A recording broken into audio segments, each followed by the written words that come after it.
If you've seen this in the gym and don't know what it is, literally don't even know what it's called, then after watching this video, you will not have that problem anymore. Firstly, I'm going to teach you what it is. Secondly, I'm going to teach you the benefits of actually using it. Thirdly, I'm going to teach you what exercises are best utilized with this piece of equipment. Let's get into it. When you first look at this piece of equipment, you can see a shape on the inside. 1, 2, 3, 4, 5, 6. A shape with 6 sides. It's a hexagon.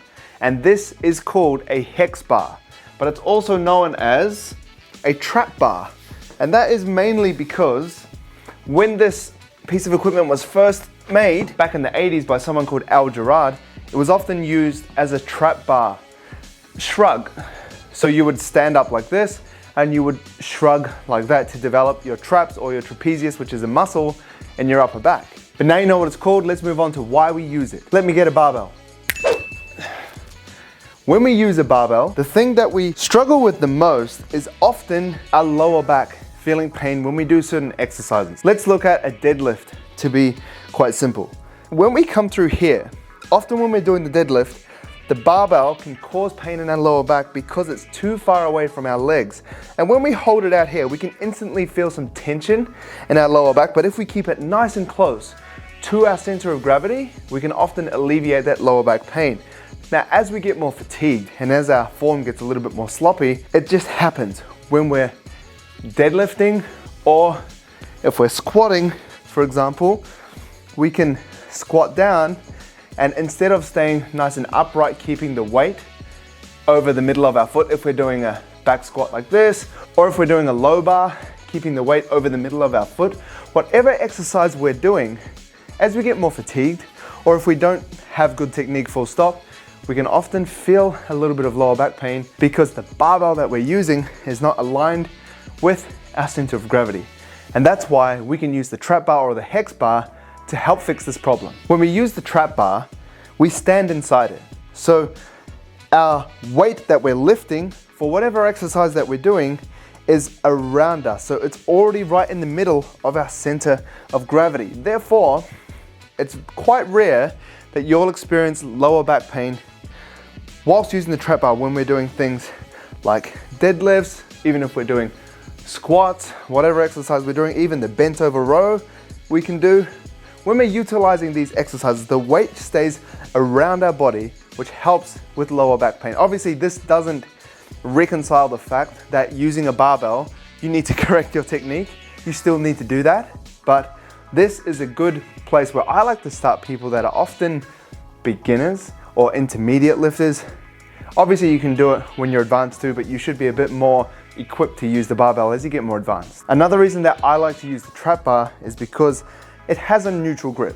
Now we can use 3 grips in general when we're lifting in the gym. We have the pronated grip, which I like to think pronated piano, which means if you're playing piano and your hand is pronated, that's the grip that you would do, for example, a pull-up with.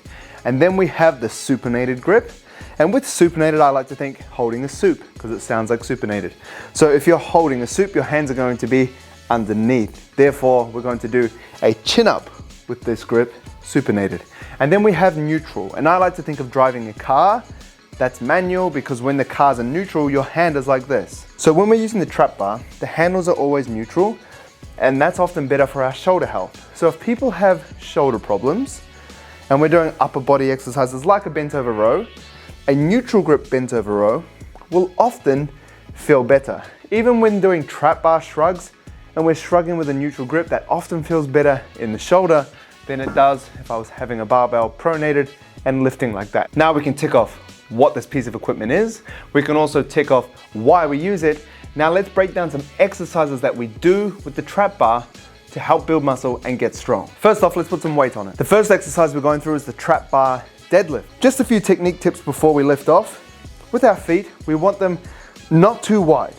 The biggest thing that I see when people use this or do deadlifts in general is they stand too wide. When your feet are too wide, when you deadlift, often because your feet are wide, your knees compensate by coming in, and then you're kind of in this starting position here, which is a weak position. This is called knee valgus when your knees come in, and this is not a strong position. Like, I can lift the weight up, doesn't feel very good on my knees though. So what I like to do is just put my feet directly underneath me or slightly wider.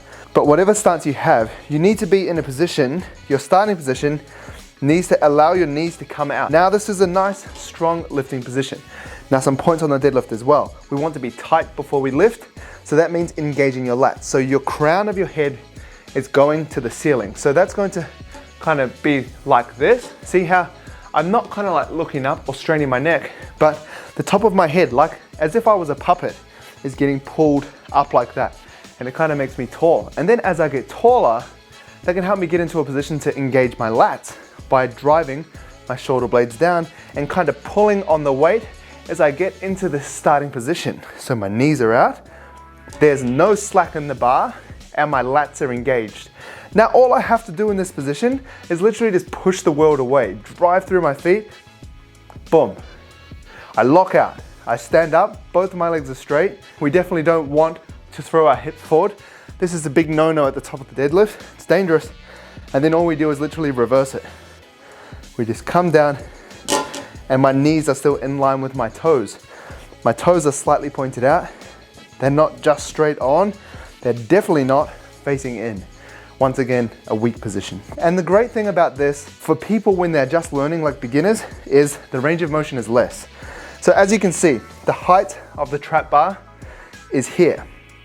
This is higher than if I was using a barbell. If I was using a barbell, it'd be around my ankles. So this is a great teaching tool, less range of motion, and I'm able to probably lift more as well than if I had more range of motion. What you can do though, if you do want to pull from the ground, let's say potentially because you're advanced, is roll the trap bar back. Now I'm using the trap bar upside down, but the handles are more realistic to the height of what a barbell would be. This may reduce the amount of weight that I can lift, however, it's more realistic to a real deadlift. So if you do care about things like range of motion, then you can still get the same workout with the trap bar, but you're using a trap bar instead of a barbell. I'm not gonna spend too much time on this next exercise, but this is called a deficit trap bar deadlift. Similar to a deficit deadlift where you would use a barbell and it would just be extra range of motion for you. Now we have extra range of motion with the trap bar deadlift. So if we mix flipping the trap bar upside down with an extra plate, now you have like gangbusters range of motion. So if you really want to develop glutes and get full engagement of the quads because you're so low, then you're going to be here. Now this is going to be challenging, but it's possible and you may have to drop the weight. However, if you do want to get some full range of motion gains and get the most out of the trap bar, this is a great option if you're advanced. I'm gonna leave this weight plate here because this next exercise does require more range of motion, and this is the trap bar squat. So it's pretty much the same setup, but as opposed to being more of a hip dominant deadlift, it's going to be a quad dominant squat. So we're going to have a nice upright chest, and we're gonna get knees over toes, or technically known as knee flexion. So we're gonna sit through here, nice and upright. Now, as opposed to coming up kind of with my hips higher and then extending my hips forward, what I'm going to do is just be nice and upright here and squat it up. I'm in a squat here, so I can just imagine myself on a hat squat machine, and this is much more quads than before when I was feeling it in my glutes and hammies with the deadlift. What you can do to make this even more quads is elevate your heels. You can see here, these are 1.25 kg plates. I'm going to put them underneath my heels whilst I'm standing here to give me more of a tippy toes kind of high heels vibe. And this is going to allow me to get more knee over toes. It's kind of like wearing squat shoes. So because I can do that, I can sit nice and deep and come through here and really get that knee over toe action here and then drive up. Even more quads than before. While we're still focusing on the lower body, I'm going to introduce you to the trap bar Romanian deadlift. Same principles as a normal Romanian deadlift, but we have the weight around us and we have a neutral grip. So from the floor, we can just deadlift it up and then go into our Romanian deadlift. If you have a trap bar that's smaller than this, sometimes you'll find that you can actually rack it in the squat rack, but the dimensions have to work. It doesn't for me. This is too big for my squat rack, so I'm going to do it from the floor. I'm going to do a normal standard deadlift like we did before, crown to the ceiling, lats engaged, no slack in the bar, push the world away. Now I'm here I'm gonna do a hip hinge. Drive my butt back and get the hamstring and glutes. Here. So all I'm doing is pushing my hips back. And as I'm coming up, I'm thinking of squeezing my butt cheeks together to help engage the glutes. So we're not thinking bending over to touch the floor. We're thinking butt to the back wall until we get that nice stretch in our hamstrings and glutes, and then boom, coming through. Once again, we're not thrusting all the way forward. That's no good for us. Within these variations of squats and deadlifts that I'm showing you in the trap bar, you also have the B stance variation, which is one leg forward and one leg staggered back like that. That means that the working leg is at the front and the leg at the back is not resting, but it's not active. So it's kind of like in between, but you still class this as the working leg. So if I was to do a deadlift, I set up like a deadlift, but my back leg is just kind of like chilling here instead of floating, because having it float is like single leg, less stable. This is still single leg, but it gives you a bit more stability, therefore you can lift more weight and you don't have to rely on things like balance and coordination. So we're coming through here. I'm gonna do a B stance deadlift and coming up. So this is all in my front foot. I'm doing a deadlift and pushing up. I'm doing a deadlift, pushing up. I'm feeling this all in my right leg. Boom. And then I would just swap. B stance, deadlift. Now you might have to play with your hands a little bit. It might touch your ankle a couple of times, but when you get it right, it feels good, and you should only feel it in that front leg. So that's a B stance deadlift. You can do the same with the squat, which I showed you before, where you're pretty much doing a single leg squat, but using the other leg to keep more stability than doing like a pistol squat. Let's move on up to the upper body, opening up with the classic trap bar shrug. Why it's called the trap bar? Because we do trap shrugs. It starts off with the deadlift. Most exercises do with the trap bar to get it off the floor. Just a classic conventional trap bar deadlift. Coming up, bang. Now we're here. All we have to do is drive our shoulders to the roof. So as high as we can and coming down. As high as we can and coming down. What I like to do here is actually squeeze my butt. I'm not thrusting my hips forward, I'm just squeezing my butt. That gives me a bit of stability, or else I'm here, right? And that just doesn't feel as strong. If you squeeze your butt, you lock it off. It's not hard, but it keeps you more stable. And then we drive our shoulders to the roof. With shrugs, you can do things like pauses. At the top, hold it for 2, and then come down.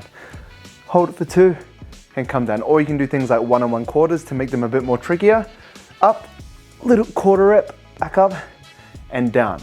These are rep methods that you can use to make them more difficult, or what you can do is simply just add more weight, shrug it up, and then when you're done, you just reverse the deadlift, come down, and rest.